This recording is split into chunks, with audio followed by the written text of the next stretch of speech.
ایک غور کیجیے گا بات جو آج کا موضوع ہے وہ ہے روحانیت کا آج دور حاضر میں اس کا کیا صورتحال ہوگی اور اس کی کیا ضرورت ہوگی۔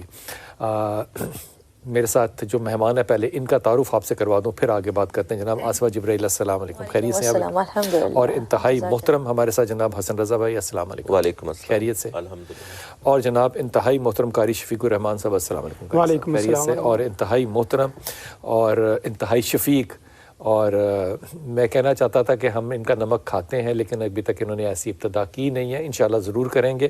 محمود چشتی صاحب، السلام علیکم۔ محمود احمد چشتی صاحب، وعلیکم السلام۔ حضور اب تو میں نے اس کو نا سکہ بند کر دیا کہ آپ نے نمک کھلانا ہے ضرور، اور رمضان بھی آپ کو پتا رہے انشاءاللہ میں نا جو نیت ہے نا وہ آپ نے پکی کرنی ہے، اور اس میں صرف بات کو چھوڑ نہیں دینا۔ اللہ انشاءاللہ اب نیت کر لی ہے تو پہنچیں گے۔ اللہ تعالیٰ آپ کی نیت میں برکت ڈالے۔ حضور اقدس آپ کی طرف آ رہا ہوں یہ روحانیت کے معاملے پہ۔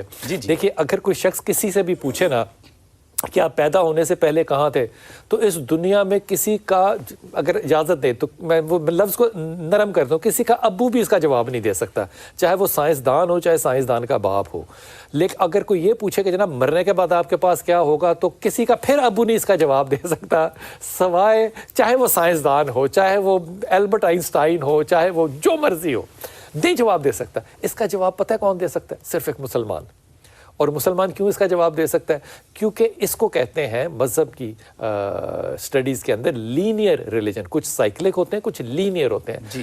جو ابراہیمی مذہب ہے یہ لینئر ہے، ان میں بتایا جاتا ہے کہ جب کچھ نہیں تھا تو کیا تھا، اور جب کچھ نہیں ہوگا تو کیا ہوگا۔ یہاں تک کہ جو درمیان کے حالات ہیں، قبر سے لے کر حساب کتاب کے دن تک، اس کے معاملات کے اوپر ہماری پوری نظر، رائے اور پورے عقیدے جو ہیں وہ قائم ہے، کیونکہ اللہ نے ہمیں بتایا ہے۔ ہاں جی، وہ کتابی کیونکہ خواجہ سفیان ثوری اور فضیل ابن عیاض آپ نے پریکٹس کر کے روحانیت کو جو ہے اس سے لوگوں کو فیض دیا ہے، جبکہ نبی کریم صلی اللہ علیہ وسلم روحانیت پریکٹس ہو سکتی ہے؟ پریکٹس ہوتی ہے، کیوں نہیں، روحانیت پریکٹس ہوتی ہے، اس کے وہ باقاعدہ طور پر جو ہے وہ مراقبے اور مکاشفے ہوا کرتے تھے۔ اچھا۔ مراقبہ جو ہے وہ روحانیت کی پریکٹس کا یہ لے کے جائے گا پھر آپ کو اللہ کی قدرت کی طرف یا اللہ کے قرب کی طرف ایسی ٹھیک ہے نا بات؟ کیونکہ آپ کانسنٹریشن سے جب رب کائنات کو سوچتے ہیں، اس کی طرف توجہ کرتے ہیں، جسے ہم دوسرے مذاہب میں دھیان بھی کہتے ہیں، کانسنٹریشن بھی کہتے ہیں، اللہ کی طرف توجہ بھی کہتے ہیں، اللہ کا ذکر کرنا بھی کہہ سکتے ہیں، یہ ساری چیزیں اللہ کے قرب کی۔ لیکن چشتی صاحب اللہ نے سورہ بقرہ میں نہیں فرمایا کہ مجھے یاد کرو جیسے اپنے آباء و اجداد کو یاد کرتے، اٹھتے بیٹھتے لیٹتے کروٹوں کے بل؟ تو اس میں کانسنٹریشن تو ہے ہی نہیں۔ دیکھیں وہ ہے ذکر، یہ اب بات آنے لگی، ذکر اور چیز ہے، فکر اور چیز ہے۔ اچھا، فکر کرنی ہے توجہ کے ساتھ۔ توجہ کے ساتھ جب آپ اللہ کی طرف سوچتے ہیں، اللہ کی طرف دھیان کرتے ہیں، وہ مراقبہ ہوتا ہے۔ ذکر وہ ہے آپ چلتے پھرتے بھی کر سکتے ہیں، آپ ڈیورنگ ڈرائیونگ بھی کر سکتے ہیں۔ ٹھیک ہو گیا، میں دوبارہ آتا ہوں، پہلے سب سے رائے لے لوں قاری صاحب۔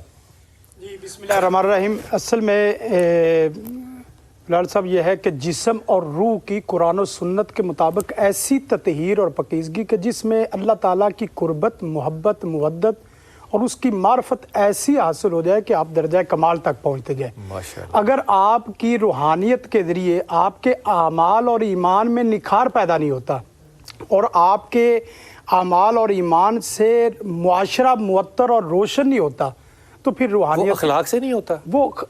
وہ بھی اسی قرآن و سنت کے ذریعے وہ دو اخلاق کو بھی آپ روحانیت سمجھیں؟ ہاں جی، دو چیزیں اگر آپ کے اس سوال سے یہ ہے، ایک روحانیت کا وہ تعلق ہے جو تعلق باللہ آپ کا مضبوط کرتا ہے، اور ایک اللہ سے، اور ایک روحانیت کا وہ تعلق ہے جو آپ کو مخلوق کی خدمت پہ اور مخلوق شریعت یہ نہیں کرتی؟ شریعت کرتی ہے، شریعت دونوں۔ روحانیت کیا چیز ہوئی؟ شریعت ہی ہوئی؟ نہیں، شریعت ہی ہے روحانیت۔ روحانیت اور شریعت لفظ الگ الگ ہے، لیکن ایک ہی چیز ہے۔ قرآن مجید میں ایک بہت آسان کرتے ہیں، پہلے باری میرے بھائی کی ہے۔ جی آپ بلال بھائی دیکھیں، اللہ تعالیٰ نے 11 قسمیں اٹھائی ہیں سورۃ شمس میں، اور اللہ تعالیٰ کی عام بات بھی ہمارے لیے سر آنکھوں پہ۔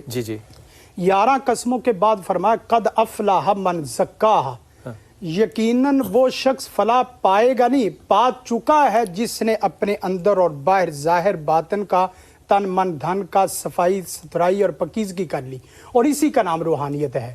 اس کو آپ شریعت کے نام سے دے دیں، اس کو آپ طریقت کا نام دے دیں، منافقت نکالنے کا نام بھی دیتے ہیں۔ ہاں، منافقت بھی اس کے، اگر منافقت ہی نکلتی تو روحانیت کے تو اب آپ دیکھیں جو منافق نہیں ہے وہ روحانی ہے نہیں۔ دیکھیں 3 چیزیں، آپ کا جسم بھی پاک صاف ہو، آپ کی وضو میں ہو، روح بھی